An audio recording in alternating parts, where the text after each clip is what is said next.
Growth is a developmental activity of all organisms. In plants, one major aspect of growth is elongation. This is easily seen in stems, roots, and certain leaves, such as those of grass. Elongation of a structure, such as a stem or root, is mainly the result of the extension of its individual cells.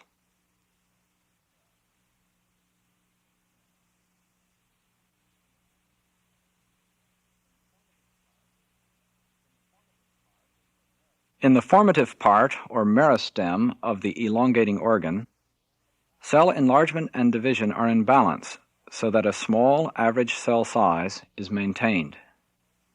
The cells that are to extend the axis of the growing structure soon stop dividing. The elongation process leads to the formation of very long cells. This sequence of events occurs in the shoot development of the pond alga Nitella. At the growing tip of this plant, a single apical cell alternately enlarges and divides, but behind the dividing tip, cell division soon stops, and the process of elongation produces a cell of gigantic size. The immediate cause of growth of these giant internode cells is the yielding of the cell wall to the pressure of the central vacuole. In a plant cell, which has a high concentration of solutes in it, there is normally considerable turgor pressure. Living Nitella cells in pond water are quite rigid. The osmotic origin of the internal pressure is revealed when the cell is transferred to a concentrated sugar solution. The high solute concentration of the cell is now matched by that of the outside medium. Water escapes from the cell, and the cell collapses. Returning the plant to the pond water restores the gradient, the pressure, and the rigidity.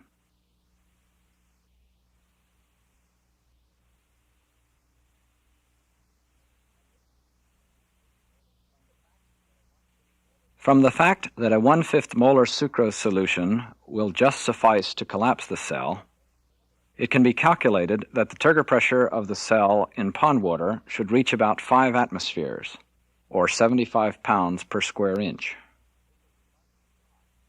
This is remarkably high, considering that a pressure cooker or autoclave develops a pressure of only 1 atmosphere. To measure this pressure, one can observe the compression of a volume of air trapped in a U-shaped glass capillary which is closed at one end. When the open point is inserted into a living Nitella cell, the internal pressure of the cell compresses the trapped air, initially at atmospheric pressure, to approximately 1/6 of its original volume. This shows that the pressure within the cell is 5 atmospheres.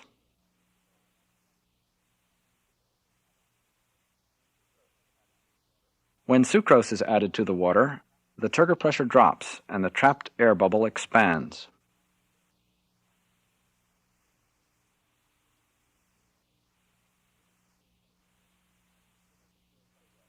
As the sugar diffuses away, the pressure builds up again.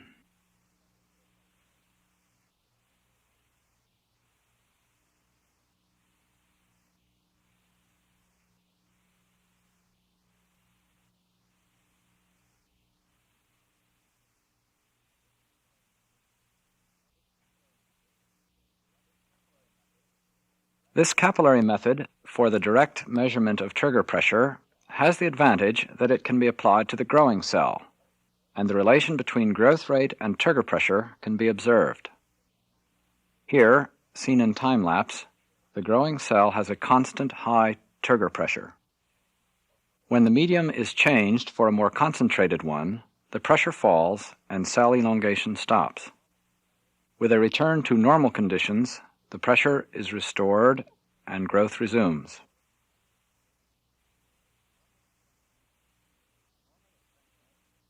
The normal extension of a stem or root is the result of hundreds of microscopic cells all extending in the same direction.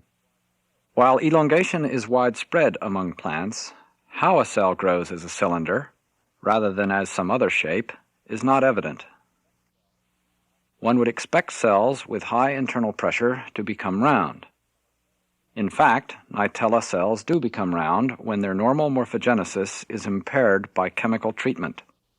There are two general ways by which a cell may depart from the spherical form and grow as a cylinder.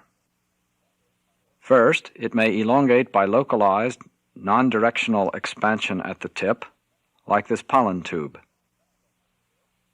The second alternative is that the cell may, in effect, stretch itself throughout its whole length.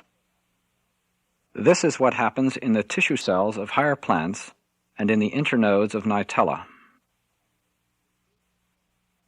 To prove this for Nitella, the cell is marked and the behavior of the marks followed during subsequent growth.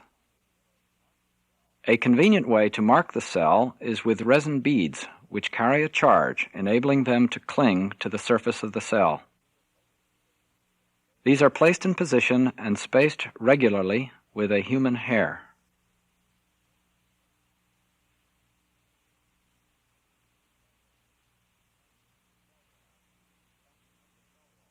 Extension of the cell wall can be seen between each pair of beads, showing that every part of the cell is displaying directed growth.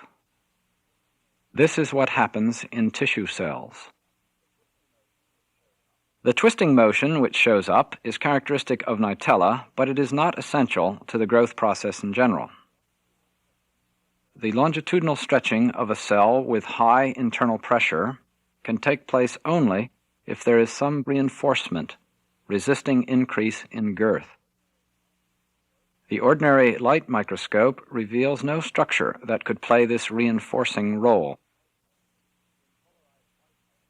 In polarized light, however, the cell appears bright at the oblique positions, so one can conclude that ordered crystallites, in this case cellulose microfibrils, are present. Does their orientation give the necessary reinforcement? Optical analysis is easier when the cell wall is isolated and flattened.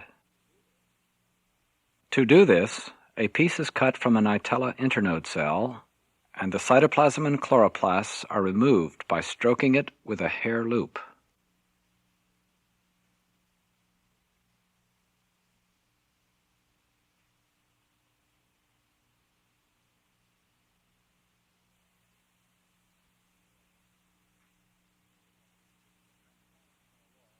The transparent cell wall which remains is then examined in polarized light. It is seen to behave like a simple crystal, allowing light to pass through when in the oblique positions. This shows that the cellulose microfibrils are oriented either parallel to or perpendicular to the axis of the cell. The correct orientation is found by comparing the behavior of the wall with that of two test strips of stretched cellulose in which the orientation of the cellulose is known. A thin crystal gives a lavender tint to the field. When the test strips are rotated, one turns red and the other turns blue according to their orientation.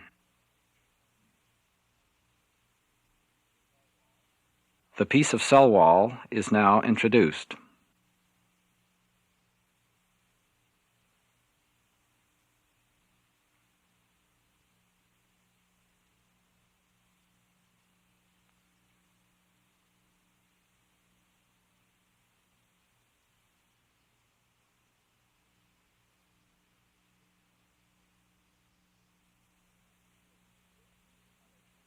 It is seen to have a transverse arrangement of its constituent cellulose microfibrils.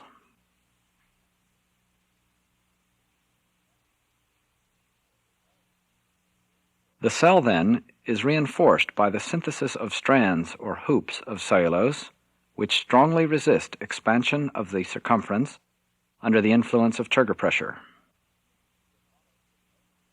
It follows that most of the growth must, of necessity, take place along the long axis of the cell.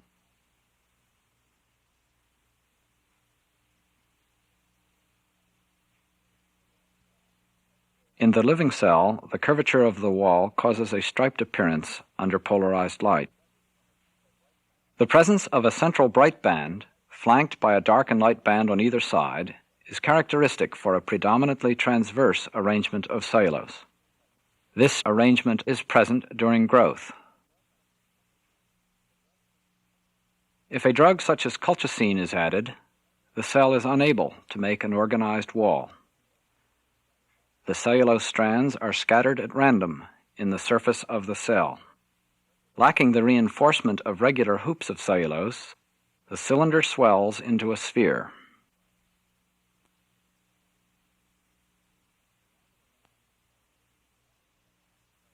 The random arrangement of cellulose in the curved wall brings on a black cross image when the cell is seen in polarized light.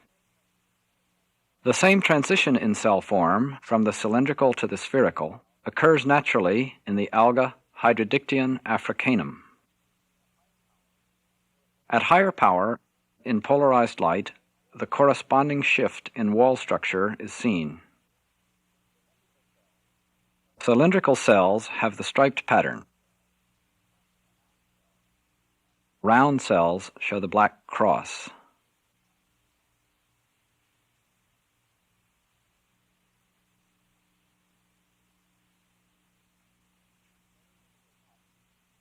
To sum up, cell elongation is an expansion process where high pressure serves as the driving force of growth and, at the same time, contributes to the rigidity of the plant.